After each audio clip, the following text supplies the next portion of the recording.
Pensez-vous que les choses peuvent changer si on ne change rien? Aujourd'hui, j'aimerais parler d'un paradoxe que je rencontre souvent en consultation.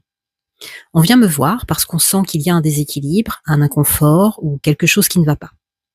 Mais dès qu'il s'agit d'envisager de changer certaines habitudes, la réaction est souvent la même.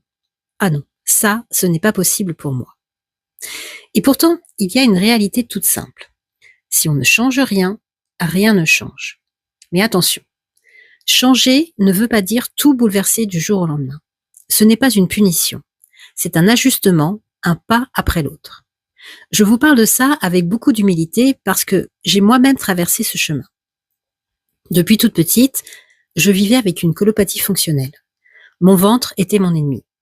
Après mes petits déjeuners, j'étais souvent épuisée avec des spasmes, des coliques ou au contraire une constipation très tenace. Il m'arrivait même de devoir m'allonger, incapable de commencer ma journée. Alors oui, vivre avec un ventre gonflé, des gaz ou l'angoisse de ces passages aux toilettes, ce n'est pas anodin.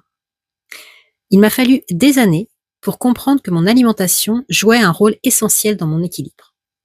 J'ai dû accepter de modifier mes habitudes, mais je l'ai fait petit pas par petit pas, avec l'accompagnement d'un professionnel pour avancer de manière adaptée et en sécurité. J'ai commencé par revoir mes boissons du matin, et j'ai vite senti la différence. Ensuite, j'ai transformé mon petit déjeuner. Puis, j'ai ajusté mon repas du midi et enfin celui du soir. Je n'ai pas été parfaite tout au long du parcours. Il y a des périodes de vie plus difficiles où j'ai dû laisser tomber certaines choses. Mais mes bases, elles, sont restées. Aujourd'hui, je n'ai plus de problèmes chroniques. Et si le stress fait parfois revenir quelques spasmes, la différence, c'est que je connais mes clés. Je sais comment me réadapter. Ce qu'il faut comprendre, c'est que l'hygiène de vie se réajuste à chaque étape de notre vie. Le corps d'aujourd'hui n'est pas celui d'il y a 20 ans.